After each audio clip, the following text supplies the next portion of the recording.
Je m'appelle Marjorie Champagne, je suis la co-réalisatrice de ce documentaire web. Je suis une passionnée de culture et bien sûr de théâtre. Cette année, ça fait 50 ans que le Théâtre du Trident existe.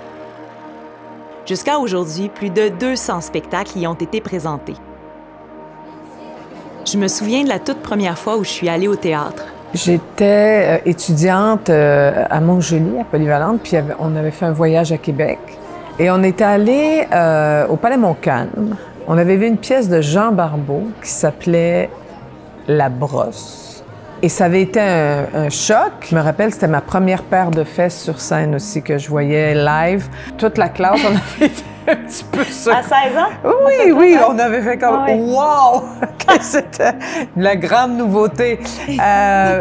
Mais ça avait été... Ce que j'avais beaucoup aimé, c'était le lieu, le Palais Montcalm, qui est extraordinaire. La scène, quand les rideaux ouvrent, tout le décorum. Ça m'avait beaucoup impressionné. 1978, 2 ans avant le référendum, on est à une époque où le Québec s'enorgueillit de joual, de ceintures fléchées et de fleurs d'Élysée. Personnellement, je dois avouer que cette époque où la majorité de la population était jeune et où l'avenir se dessinait comme le début d'un temps nouveau me rend un peu envieuse. J'ai quand même un petit fond de peace and love en moi. Reste qu'en 1978, c'est quasiment la fin de l'utopie. On est à la fin des années 70. On s'approche du référendum de 1980. Bon. Et les historiens le rapportent souvent comment est-ce que le référendum a créé une sorte de grande désillusion chez les artistes du théâtre qui avaient porté le projet nationaliste sur la scène. Et alors, j'aime bien cette formulation qui a été utilisée par Robert Lévesque, qui était critique au Devoir. En 1989, donc, il porte un regard synthèse, justement, sur la décennie 80. Et j'aime bien sa formulation lorsqu'il dit qu'au référendum, le Québec s'est dit non, mais le théâtre s'est dit oui. Alors, ce qu'il sous-entend là-dedans, si on veut simplifier un peu tout ça, c'est que pendant les années 70, c'est vraiment la parole qui prend le dessus et on se préoccupe beaucoup moins de questions de mise en scène, de comment est-ce qu'on va présenter la parole sur la scène. Alors qu'on a une sorte de revirement qui va se produire dans les années 80, où là, vraiment, ce sont les questions de mise en scène qui vont préoccuper davantage les artisans du théâtre québécois. Et il y a toute une génération de nouveaux auteurs aussi qui fait son apparition. On pense à Normand Chaurette, Pierre René, Daniel Dubois, par exemple. Donc, elle serait là un peu la différence entre avant et après le référendum. Oui, c'est ça. Ce passage d'un moi collectif à un jeu qui est beaucoup plus individualisé. On va s'éloigner progressivement là, du réalisme qui était en plus du réalisme ambiant qu'il y avait dans les années 60 et un peu moins là, dans les années 70. C'est dans ce contexte qu'entre en scène un nouveau directeur artistique au Trident, Guillermo de Andrea. Originaire de l'Argentine, il arrive au Québec en 1970. Il a été formé dans son pays d'origine, mais aussi en France et en Italie. C'est après être passé aux États-Unis qu'il fait la rencontre d'un attaché culturel qui l'invite à Ottawa pour donner des conférences. Il se fait ensuite offrir de venir à Québec et il tombe amoureux de la ville. D'abord, Guillermo de Andrea, on sait qu'il est argentin, donc il était au Québec, ça faisait pas très longtemps, ça faisait à peine 5 ans. Alors, c'est intéressant de voir quelqu'un qui va regarder la culture québécoise autrement. Si on observe ses programmations, on découvre plus grande ouverture à un répertoire contemporain international. Pas qu'on s'éloigne du théâtre québécois, loin de là, il va toujours y avoir des productions, il va toujours y avoir des créations d'auteurs québécois. Mais avec Guillermo de Andrea, donc on va avoir cette ouverture sur un répertoire international. Guillermo, c'est l'ouverture, une ouverture d'esprit incroyable, une grande générosité et une grande intelligence et une connaissance de l'âme humaine, je dirais. Pour moi, c'était pas pour moi. Parce que? Parce que je me sentais encore un peu étranger. Mais il faut dire que j'étais toujours accueilli à Québec par les gens du conservatoire, par les élèves. Je me suis jamais senti étranger. Mais je n'avais pas le droit à diriger pour moi. Je voulais être metteur en scène. Et ça a duré quand même... 11 ans. Ouais. 11 ans de ma vie. Quelque chose que vous ne vouliez pas faire au départ, ça s'est quand même bien déroulé. Quand il est venu me faire cette interview chez moi, et il m'a demandé qu'est-ce que vous pensez que le Trident doit faire, etc. Et j'ai dit toutes les choses qui m'ont passé par la tête, puisque je ne me sentais pas candidat. Et ils m'ont appelé 3 jours après. Ils m'ont dit, le conseil d'administration, après une réunion avec des gens du milieu et tout ça, a décidé que ce serait vous. Ah bon? Je restais tellement surpris que je demandais 24 heures pour penser, parce qu'il fallait penser la réalité, pas les rêves seulement. C'était quoi votre vision à l'époque? À ce moment-là, la chose qui me passait le Trident avait une dette. Et les pouvoirs qui subventionnaient étaient un peu affolés avec les rouges du Trident. Et l'idée qui m'a poursuivi toujours, c'était faire connaître cette pléiade des comédiens, des jeunes comédiens talentueux, et donner beaucoup d'emplois. Créer une fidélité, parce que je croyais au théâtre comme une symbiose entre les artistes qui sont sur une scène et le public. Pour faire ça, moi j'avais les images d'Europe, où les théâtres comme le Piccolo, théâtre où j'avais travaillé comme 6 mois, il avait un public qui suivait l'aventure du théâtre. Ça faisait que le théâtre pouvait prendre des risques sans perdre beaucoup de public.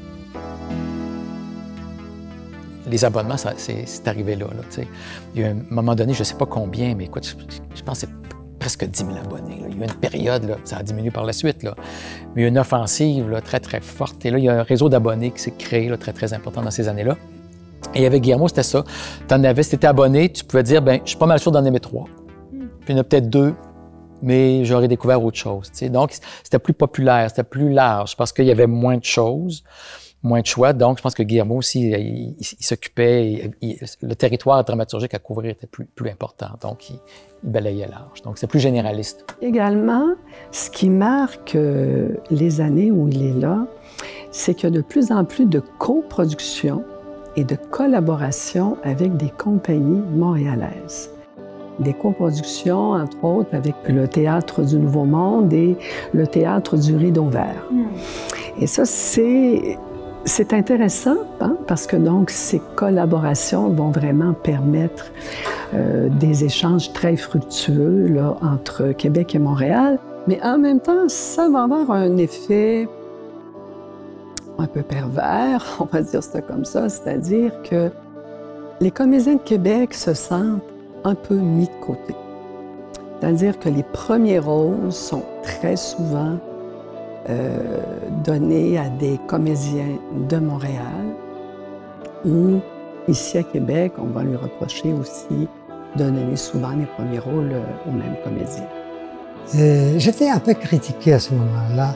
Bon, n'importe quoi vous faites, il y a toujours des gens pour et contre. Mais il faut de tout cœur que je vous dise que toutes les choses que j'ai faites, j'y croyais énormément. Pour fidéliser le public, je me disais, il faut qu'ils puissent voir beaucoup de choses. Les vedettes de la télé, les têtes d'affiche, il y en avait souvent. Souvent, il y en avait une par spectacle. Bon, il y avait aussi des coproductions qui faisaient, mais ça faisait partie. C'était sans tête d'affiche, ça ne marchera pas. T'sais. Ce contre quoi le monde de Québec s'est beaucoup révolté pendant un certain temps. Il a amené le public, beaucoup. Il a ouvert le Trident au public. C'était plein. C'était tout le temps plein. Au Piaf, on a déménagé au Capitole. On présente Piaf et j'arrive et j'étais avec quelqu'un, j'ai dit, oh, regarde, il doit avoir un film important, la queue qui est par là. Non, c'était pour Piaf. Avec Léon Mougère, qui avait fait une Piaf extraordinaire, tous mes élèves, on avait fait 40 représentations et plus de 25 000 spectateurs. Un autre coup de grâce. Il offrait aux gens Il y a un théâtre nouveau, un théâtre grand public, de grande qualité. On ne pouvait pas jouer des personnages d'un certain âge, hein? Même si on était des bons acteurs, là, la composition, ça a une limite. Hein? Alors, il allait chercher du monde comme, je ne sais pas, André Lachapelle, Monique Mercure. Il allait chercher des acteurs de Montréal. Je me rappelle que tous mes jeunes comédiens, ils étaient jeunes. Et il n'y avait pas beaucoup de comédiens d'un certain âge. Alors, beaucoup de pièces, je ne pouvais pas jouer. Et les gens étaient contents de les voir sur Oui. scène, autre qu'à la Oui, télévision. les voir pour vrai, tu sais, voir combien ils mesuraient, tu sais. Il y avait André Lachapelle aussi. André Lachapelle, oui, qui était une soie. J'avais été régisseur, moi, pour Le Tramway de Noé Désir à ce moment-là. J'étais tout jeune, puis je faisais, on gagnait notre vie comme on pouvait. Là. Elle était gentille, était une femme formidable. Les Tridents sortaient aussi. Et presque la plupart des pièces, après le théâtre populaire de Québec, l'a fait tourner en Provence. Alors, ils étaient connus à Montréal, à toute la province, ici. Alors, ça condensait mon cheminement. Pour ce qui est des coproductions et des collaborations, c'est quand même quelque chose qui est très positif. Oui, puis ça permettait aussi aux jeunes comédiens de fréquenter des comédiens d'expérience. Tout à fait, qu'il y avait tout à fait, exactement. Cette façon-là aussi oui, qui restait exactement, dans la pédagogie. Oui, exactement, une façon positive aussi de voir les choses. Justement, avec Jean-Pierre Onfart, il avait fait une version, il avait écrit une version de Don Quichotte, et c'était Paul Hébert et Guy Lécuyer sur scène. C'était les grands des grands, là, c'était... Et puis, c'est une histoire aussi extraordinaire. Donc, nous, on faisait la troupe autour de ces deux monstres sacrés-là. Et on était tellement contents d'être là puis de faire ça. Et je me rappelle que pour Don Quichotte, quand on n'était pas sur scène, on n'était pas dans notre loge. On était tous en coulisses à regarder les deux, là, se coltaillaient avec ce texte-là et leur bicyclette, parce que c'était toute une mise en scène assez loufoque, tout ça. Et on les regardait soir après soir et on se lassait pas parce qu'on les trouvait vraiment extraordinaires. Dans ma réflexion, je me dis, un comédien grandit aussi en jouant avec des comédiens. Alors, tous les comédiens qui sont venus ont été que des grands comédiens. C'est comme pour le musicien, s'il ne joue pas dans un orchestre où il a des grands violons, son art restera là. Et pour le public, je pouvais faire des pièces qui étaient plus importantes. Et en plus, ces gens-là attiraient aussi le public. Alors, ça condensait mon cheminement. Denis Bernard, par exemple, quand on a fait Follet, qu'on est allé au Rideau Vert, il n'était pas connu du tout. Mais il jouait tout d'un coup avec Yvette Brandamour. C'est grand talent, et un autre grand talent jeune, et c'était une symbiose extraordinaire. Et elle me disait, ah, quel talent, ces jeunes-là. Et les autres me disaient, ah, c'est magnifique jouer, je joue avec elle. Et ces symbioses-là faisaient grandir, et la patte se modeler.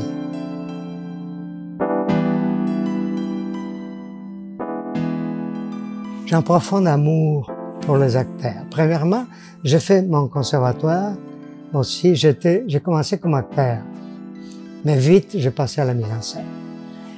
Et je sais qu'est-ce qui se passe dedans. On demande qu'il soit vrai, mais la vérité d'un acteur, c'est pas seulement être naturel.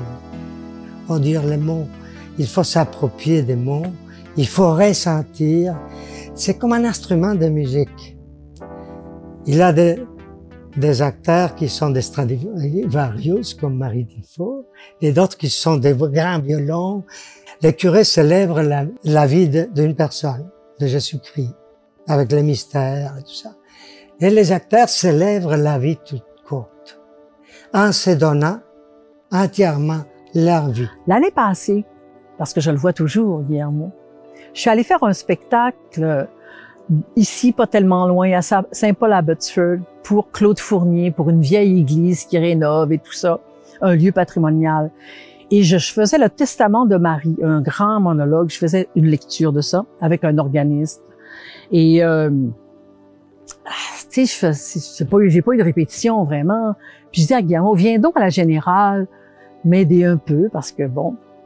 Et finalement, hop, par une observation, il a su m'écairer et il a fait que ça a été extraordinaire. Il va être capable d'aller te pointer vraiment l'émotion que ça prend pour pouvoir le jouer, ce personnage-là. Juste un petit mot. Guillermo, il commence une phrase, je la termine, et vice-versa.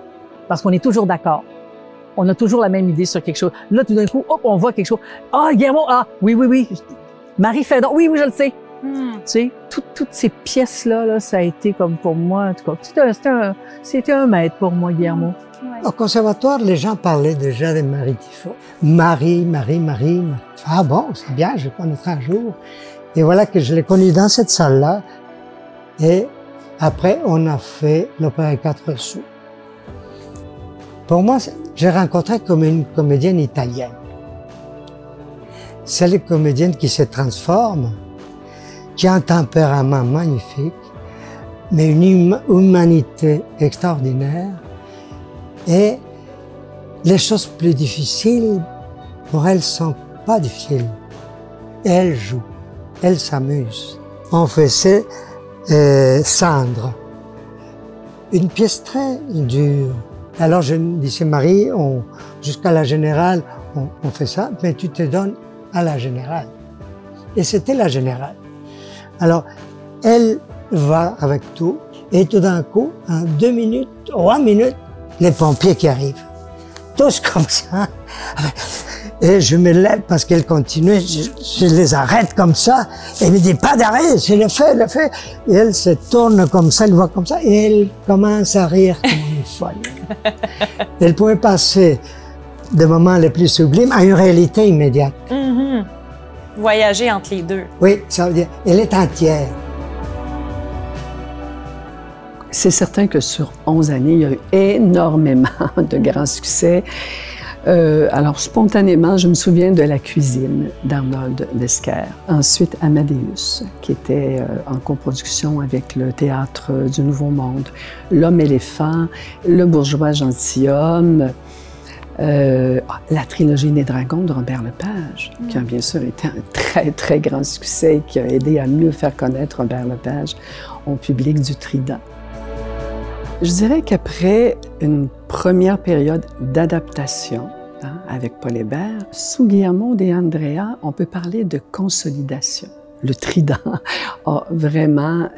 est vraiment arrivé à consolider son travail sur des bases solides, toujours à travers la poursuite de son objectif de présenter du répertoire au public de Québec.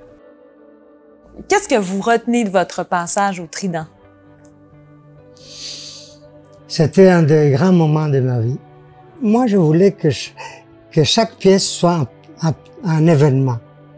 Et ça, j'ai réussi d'une certaine façon. Mes souvenirs les plus grands, c'est les personnes.